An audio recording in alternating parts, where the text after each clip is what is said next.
Asato ma sadgamaya, tamaso ma jyotirgamaya, mrityurma amritam gamaya. Om Shanti Shanti Shanti. Om, lead us from the unreal to the real, lead us from darkness into light, lead us from death to immortality. Om, peace, peace, peace. Namaste and good morning, everybody. Mental health, the Sanskrit word for health is swastha. It means healthy.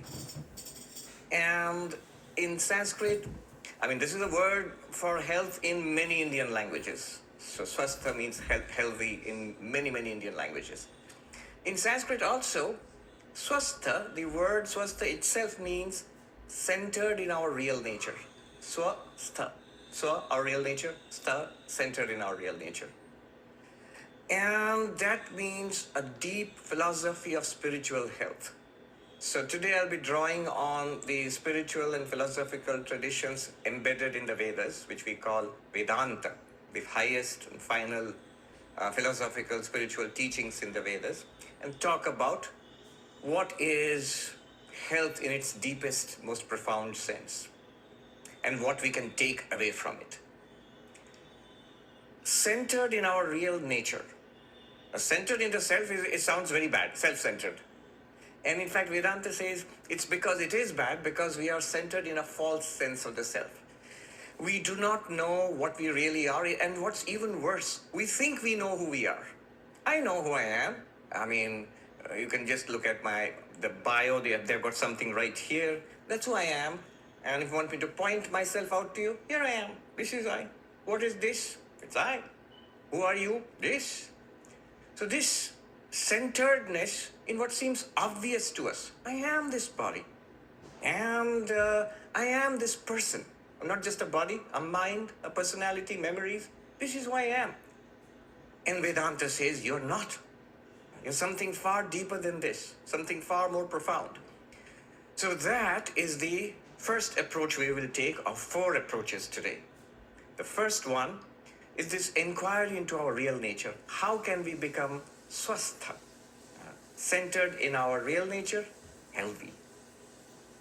Sri Ramakrishna used to we had wonderful parables. When you've forgotten all philosophy, all teachings, but these stories stay with you. So one of the parables which he loved was the washerman's diamond. So he said, imagine an Indian washerman who takes your laundry out to the riverbed and cleans it and lays it out dry and then brings it back to you. And they use stones for scrubbing dirty laundry. So this washerman, he found a diamond. But uneducated as he was, he had never seen a diamond, he didn't know what a diamond was, he didn't recognize it as a diamond. But he thought it's a pretty stone. So he just took it and he started scrubbing dirty laundry with it. But also, he knew it was a strange and rather unique kind of stone. So he once, out of curiosity, he went to his friend, the vegetable seller, and asked him, do you know anything about this?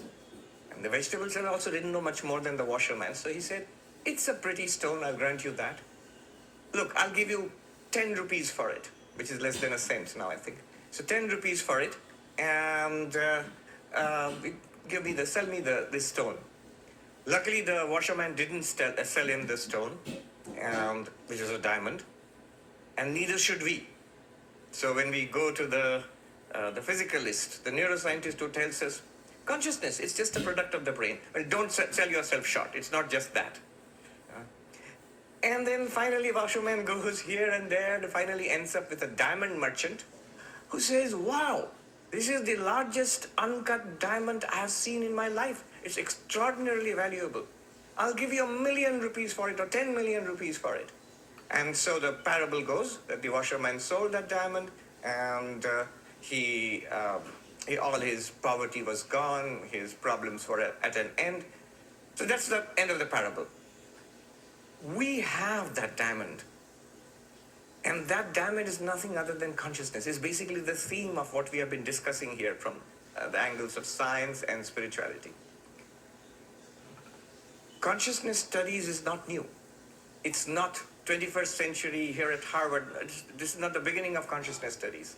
A philosopher said, Evan Thompson, I think, he says that consciousness studies actually started about 5,000 years ago in these ancient Indian texts called the Upanishads, which are found in the Vedas. So they were fascinated with this subject for centuries, indeed for millennia. And they made remarkable discoveries, which I'll summarize and share this morning. Some of which we know, some of which is pretty obvious, a lot of which we do not know. It's quite startling. And it's actually quite easily pointed out. So this consciousness, we are all conscious. Right now, nobody would deny it. We are all conscious. But the Vedanta points out, notice one thing, that all our experiences are mediated and made possible by consciousness. Just now we are seeing. Whatever we see all sorts of things, different colors and shapes, but we are conscious. We are aware. These are first-person experiences, seeing, color, shape. Various experiences because the objects of vision are various, but all of them are possible because of that one thing. One thing is common to all experiences of seeing. It's consciousness. Consciousness, call it awareness, that is constant. And from seeing, go to hearing. Right now we are all listening, we are hearing. And if we stop seeing, close our eyes and just focus on the hearing, we'll see how different an experience it is. Seeing is this experience. Hearing is, this experience. Very different. And yet there is one thing common to both of them. It's consciousness. Essential, core. That's what makes it possible. Otherwise, you could have sensors. There's a camera which is recording. In a certain sense, it has a lens, and in a certain sense, but it's not seeing. It doesn't have the first-person experience of seeing. The microphone, yes, it is taking my voice and amplifying it, but it's not hearing. Not in the sense we are hearing. What makes the difference? It's not really the hardware. We have a kind of hardware here, wetware here, and that's hardware here. But behind this wetware, in this body, there is consciousness. And that's what makes this process into an experience of seeing, of hearing, of tasting, of touching, of smelling. In fact, all our sensory modalities, seeing, hearing, smelling, tasting, touching, they're all made possible by this one thing, consciousness. Not only that, our inner life, thoughts, emotions, pleasant, unpleasant, thoughts, dumb, brilliant, memories, even the sense of self, ego, I am here, the sense I am here. All of this is made possible by the same consciousness, exactly the same consciousness. And our actions, whether you're working, playing, relaxing, walking, sitting, all our activities throughout our day are made possible, same consciousness. And I'm not saying anything here which is new. It's just right there. Consciousness studies, one brilliant thing about it is the material, the data, the evidence is present to all of us equally. We are all conscious. And it's available to all of us. I won't even say it's right before your eyes, it's a bit sort of behind your eyes. But anyway, it's in our experience. In and through all of our experience, sensory experience, inner mental life, emotional life, sense of self, actions, our activities in the world, all of them are experienced because of consciousness. And this, it's not a claim. It's sort of just obvious. But what Vedanta does is, what is obvious, it brings it before to our attention, and directs our attention to it. Look at what we already have, what's already there for us. So this, in Vedanta, it is called the light of lights. Beautiful poetry. Tameva bhantam anubhati sarvam. Tasya bhasa sarvamidam vibhati. From three of the Upanishads, the Katha Upanishad, the Mundaka Upanishad, the Shvetashvatara Upanishad, that shining, everything else shines. By its light, everything here is lit up. consciousness shining, everything else, our minds, our senses, and through them the world shines for us. By the light of consciousness, everything here is lit up. So that's one takeaway, the absolute centrality of consciousness. And what consciousness are we talking about?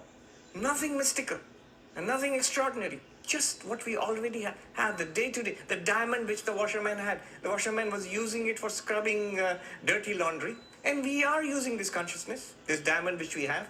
We are using it to see and hear. We are using it to think. Using it to love and hate and fight and enjoy and suffer and do seminars and meditate. All of that, science, religion, be nice and kind to people, be hateful and horrible to people, all of them consciousness.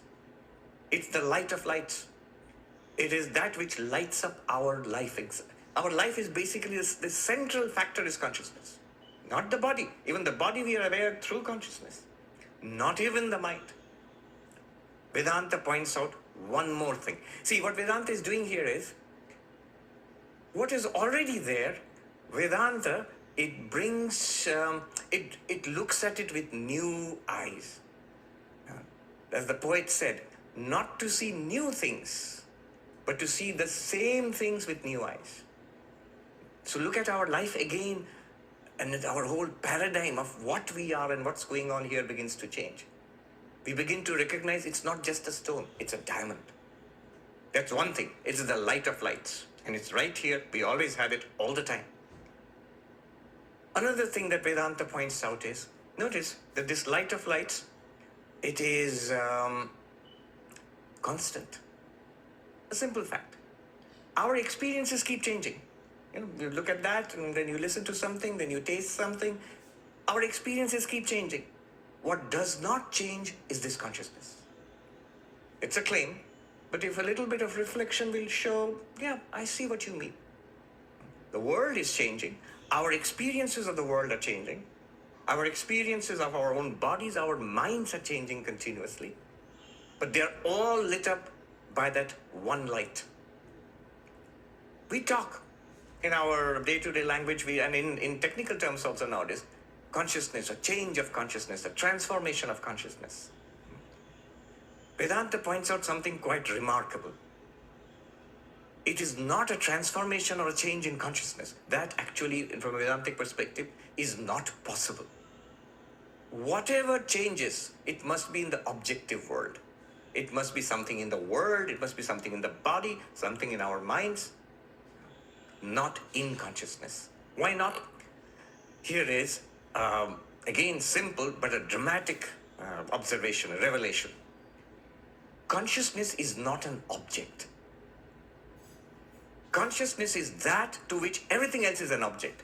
Whatever we can experience is an object. It's a thing. A philosopher, Professor Arindam Chakravarti, he has a way with words. So he says, what's an object? An object is anything that objects to your consciousness.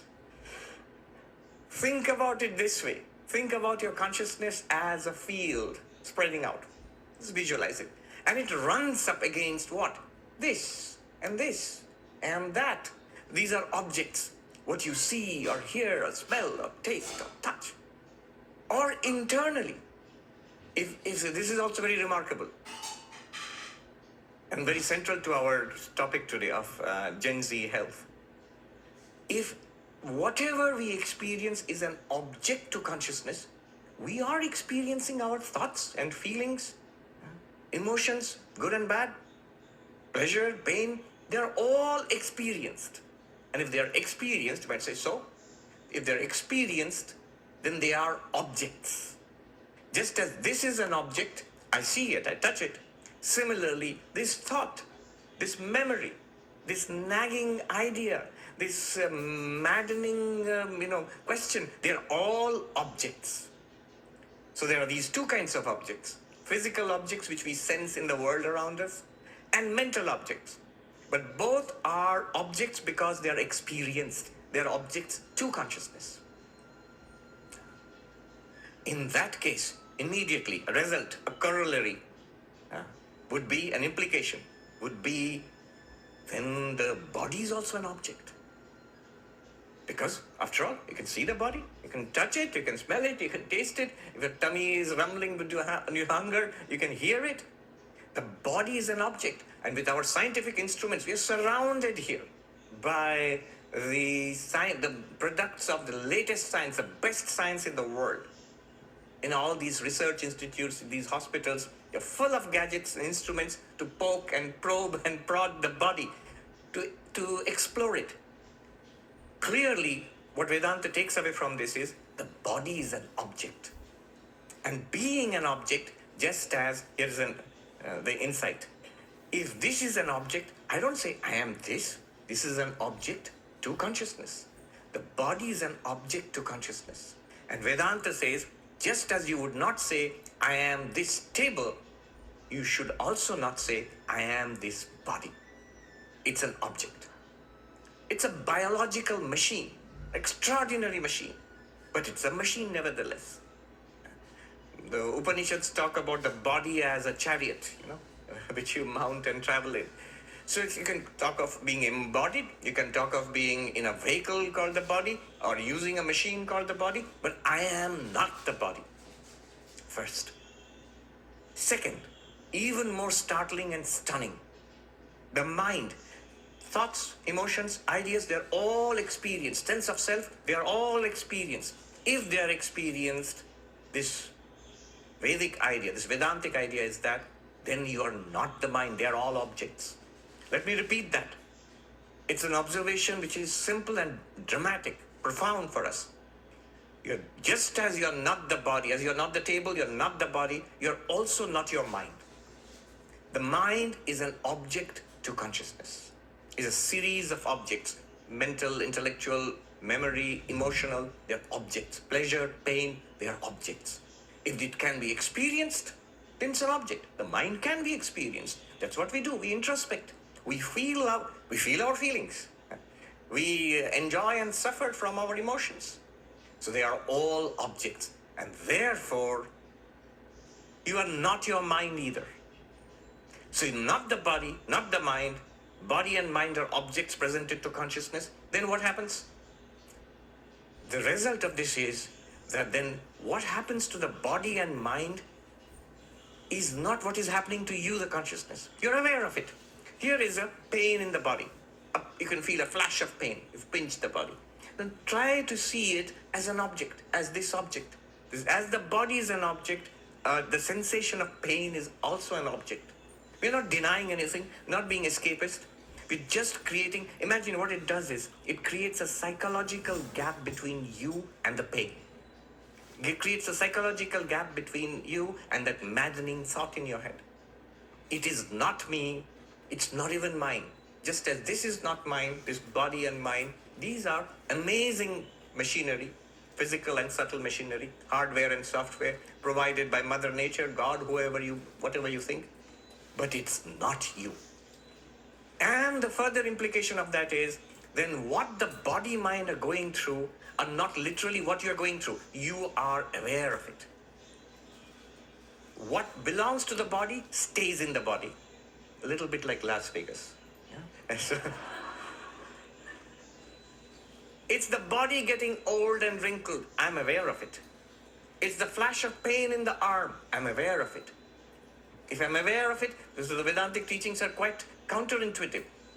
I'm so miserable. And Vedanta tells us, do you feel your misery? Of course.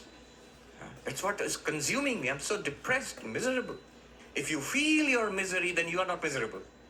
Because it's an object. And you are not an object. You are aware of the misery appearing in the mind. You were there before the misery. You are there during the misery. You'll be there after the misery is gone too. You did not come into being with the misery, nor is the misery stuck to you. This creates a space for maneuver, a space for freedom. It's a thing. It's not me. It's a great, great relief, this insight. And there are other tremendous insights which come up. I'm giving a sample of what is subtle, but it's very powerful. And it can be immediately applied. Vedanta says it's already a fact. All you need is to see it, to begin to apply it in your life. To see it, that these are objects. As those objects there, so are these objects. It's just here in the body or in the mind, not me. not me, not even mine. And so there are wonderful Vedantic procedures. You can look it up. There's a huge textual material about it, tradition of centuries, of thousands of years. And I think a good deal of it can actually be turned into protocols for mental health. Things like Drigdrishya Viveka, the distinction of the seer and the seen. The Panchakosha Viveka, the distinction of seeing yourself as consciousness to which the body, the mind, the vital force, and intellect, they all appear and disappear. These things, I think, you can make simple protocols which can be immediately used for psychiatric interventions at a certain level.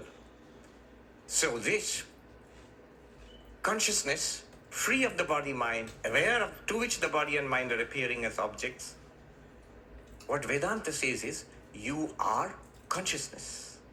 You are awareness. They had so many words for it. Chit, Chaitanya, Sambit, Bodha, Bodhi, so many. You are this awareness. What Vedanta wants us to do is make this paradigm shift. Instead of saying, I am a body-mind with consciousness, I am consciousness with a body-mind. This is the first takeaway. I think the most important takeaway. That this change in our paradigm from I am this guy, this body and this mind, and therefore whatever happens to this unit is what's happening to me. The story of this body is my story. The story of this mind is obviously my story. It is not. And it's pretty easy to see that it is not. You are this bare awareness, this naked awareness, this light of lights. What a beautiful phrase. Jyoti Shamapita Jyoti. It is the light of all lights. You shining, the body mind are revealed, and through that the world, body mind senses, the world is revealed to you. But you are free of the body and its characteristics and its problems, of the mind and its problems. No escapism, then you still deal with the mind and the body, but you relax. You, this consciousness you are, this is the Vedantic idea of the Atman, the self. The false sense of self, body-mind, thinking the diamond is a stone. The true nature of the self, I am awareness, already present. Nothing mystical about it, nothing extraordinary. It's there for all of us. We all have that diamond, we are that diamond. What Vedanta just does is, he introduces you to the diamond which you already are. So this is the first takeaway, that I am consciousness with a body-mind, not a body-mind with consciousness. It makes for huge implications. Just do it physically. I mean, right now, literally, make that switch. It can be done. All right, moving on. The second of four insights from the Vedic traditions. Whether we do Vedanta, philosophy, whatever we do, science, religion, it's all done in and through the mind. Yes, I am not the mind. You are not the mind. But the mind is very important. It's that which we are dealing with right now. All the issues, good and bad, intellectual, emotional, artistic, religious, spiritual, all of it involves the mind. In the Gita, Krishna says, the mind is your best friend, the mind is your worst enemy. The mind controlled is our best friend, the mind uncontrolled is our worst enemy. It's a great servant, it's a terrible master. So dealing with the mind, that's the second thing. And the, Vedanta, the Vedic sciences have huge amount of literature. This whole branch is called yoga. Swami Vivekananda called it Raja Yoga, the royal yoga. What I talked about earlier, the way of knowledge, Vivekananda called it Jnana Yoga, the way of knowledge, a philosophical approach, inquiry. That might seem very intellectual to many people. If it does not seem experiential enough, if it does not seem living enough, it just seems too much in the head, you come to this Raja Yoga. The essence of Raja Yoga is the mind uncontrolled is the source of all our problems. The mind controlled is a solution to our problems. I'm literally translating from what a monk told me in Hindi. I don't know how many of you understand Hindi. I'll tell you in Hindi and then translate. But with original Hindi is very nice to hear. It's a kind of homely village kind of Hindi. He says, Shant man mein bhala kaun samsar dekha hai Mahatma ji. Oh monk, whoever has seen a samsara in a serene, peaceful mind. See, what he's trying to say there is, very counterintuitive. We think it's because of the world that my mind is disturbed. I am depressed, anxious, fearful, tense because of the troubles I'm being put through. Oh, you don't know my life. You don't know my troubles. If you don't know them, don't judge, it says in the train poster I was seeing. So, you don't know my experiences. I'm so troubled because of my experiences, because of the life I've led, because of what the world has done to me, what people have done to me. And this monk is saying, no, no, no, no, no. It's because you are disturbed, you have this samsara. It's not because of samsara that we are disturbed. It's because we are disturbed and anxious and fretful that we have this samsara. You might say, no, no, that's not true. People have problems, Swami. It's not that, it's just in the minds. But I'll say this to you. Many of you are in the medical profession here. And this whole place is medicine. All of you here, of those who are in this profession, you've dealt with thousands of patients in your life.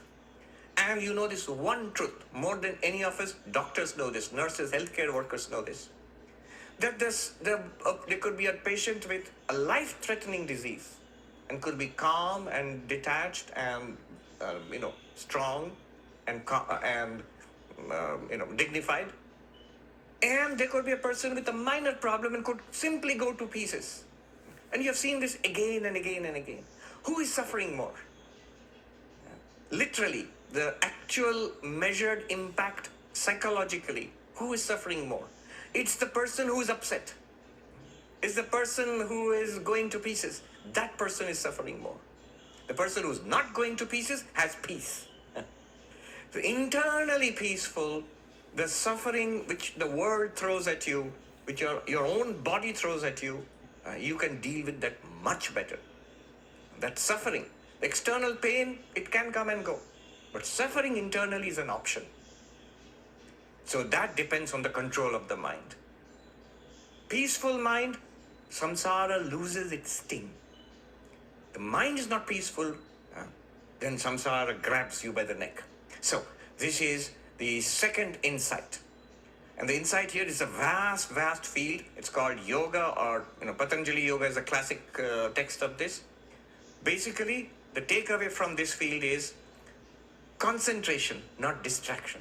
The central thing here is in the way of meditation, in the way of Patanjali Yoga, is concentration of mind. To the concentrated mind, the world will yield up its secrets. The concentrated mind comes under your control. The distracted mind is a source of... The distracted mind is an unhappy mind. The focused mind is a happy mind. Again, counterintuitive.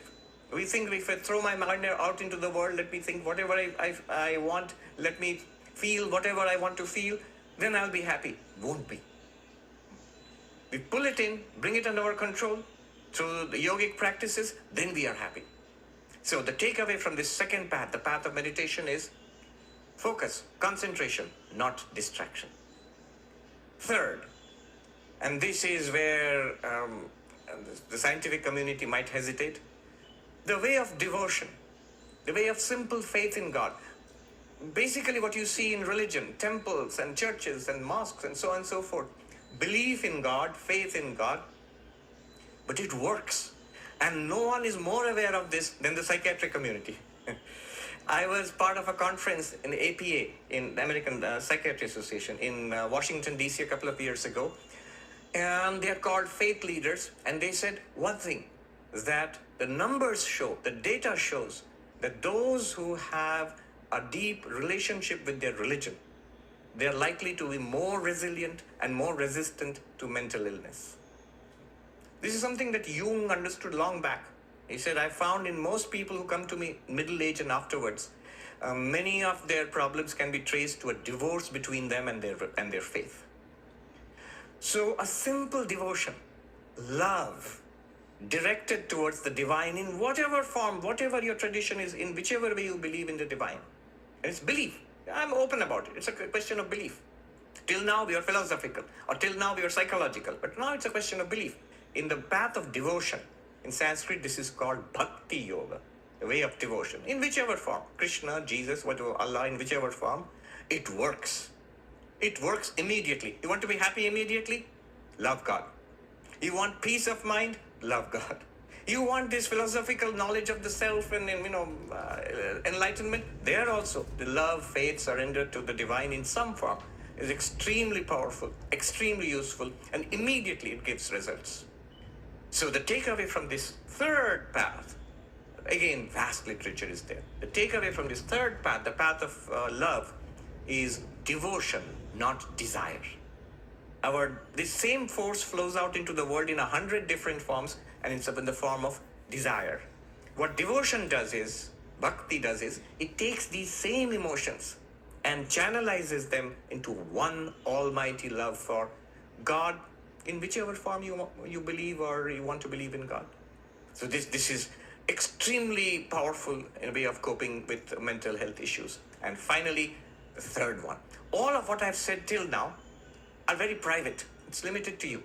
It's your own private matter. But a private spirituality ultimately is not not very spiritual in the end. One must engage with the world. So in the Vedic worldview, engaging with the world, this is called karma yoga, spiritualizing. It's not just a part of my life is meditation and philosophy and a seminar like this, and the rest of my life is my secular life. No, spiritualize the whole of life.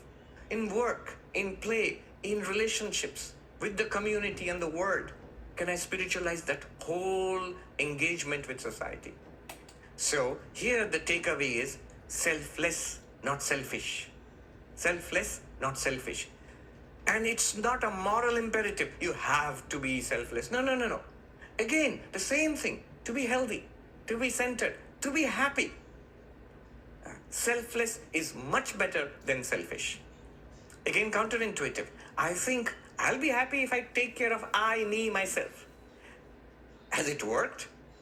20, 30, 40, 50 years, whatever our age is, we look back, this selfish pursuit of one pointed project. I want to make this one happy. Has it worked? No. But if we just flip it and I say, I am here, what can I do for you? Immediately you see a peace of mind, a certain much greater strength, peace, calmness, ability to deal with my own smaller problems. They all become much smaller when I'm open to the world and willing to be of help to others. Could be in your job, in your community, in your family, or in large service initiatives like the one which is organizing this whole thing. All right, let me put it together. I think I've run out of time. Let me put it together. 4 takeaways from the Vedic perspective. 1, I am consciousness with body-mind, not body-mind with consciousness. First takeaway. That's the way of Jnana Yoga, the way of knowledge. Second, concentration, not distraction. That's the way of Dhyana or Raja Yoga, the way of meditation. Third, devotion, whichever form, whichever faith, religion. Devotion, not desire. That is the way of Bhakti Yoga, the way of yoga of love. And finally, selfless, not selfish. That's the insight from Karma Yoga. All of them, if you think about it, are counterintuitive. And all of them work. All of them have tremendous implications for health, especially mental health. Thank you very much. Thank you.